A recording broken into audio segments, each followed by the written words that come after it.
एक छोटे से गांव में एक पुराना और खंडहर भवन था। गांव के लोग उस भवन से डरते थे और उसे भूतों का घर कहते थे। लेकिन एक लड़की, जिसका नाम प्रिया था, वह उस भवन के बारे में सुनकर उत्सुक हो गई। वह उस भवन को देखना चाहती थी और जानना चाहती थी कि आखिर उसमें ऐसा क्या है जो लोगों को डराता है। प्रिया ने एक दिन उस भवन में जाने का फैसला किया। वह अपने दोस्तों के साथ वहां गई, लेकिन जब उन्होंने भवन को देखा तो वे डर गए और वापस चले गए। लेकिन प्रिया नहीं मानी और वह अकेले ही भवन के अंदर चली गई। भवन के अंदर जाने पर प्रिया ने देखा कि वह बहुत पुराना और खंडहर हो चुका है। दीवारों पर जाले लगे हुए थे और फर्श पर धूल की मोटी परत जमी हुई थी। प्रिया ने देखा कि एक कमरे में एक पुरानी तस्वीर लटकी हुई है, जिसमें एक लड़का मुस्कुरा रहा है। जैसे ही प्रिया ने तस्वीर को देखा, उसने एक अजीब सी आवाज सुनी।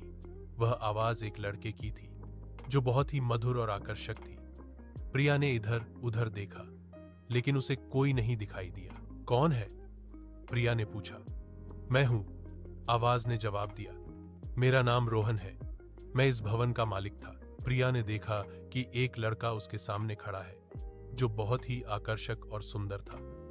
रोहन ने प्रिया को बताया कि वह इस भवन में 100 साल से रह रहा है और उसकी मौत इसी भवन में हुई थी। प्रिया और रोहन की मुलाकात ने दोनों के जीवन को बदल दिया।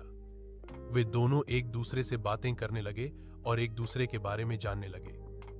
प्रिया ने रोहन को बताया कि वह एक सामान्य लड़की है, जो अपने सपनों को पूरा करना चाहती है।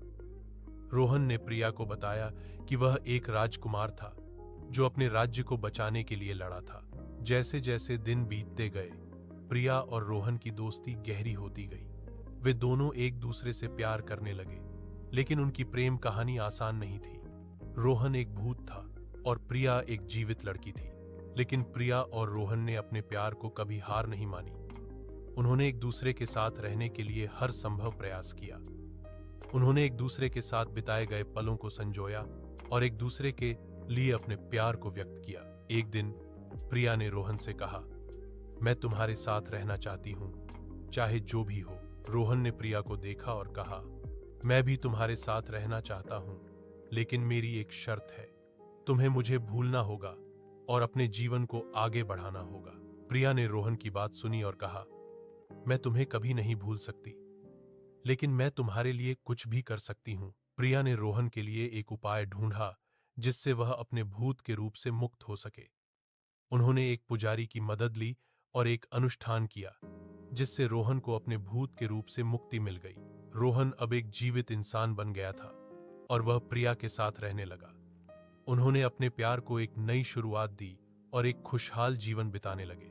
इस कहानी से हमें सीखने को मिलता है कि सच्चा प्यार कभी हार नहीं मानता, और अगर दो लोग एक दूसरे से सच्चा प्यार करते हैं तो वे हर मुश्किल को पार कर सकते हैं।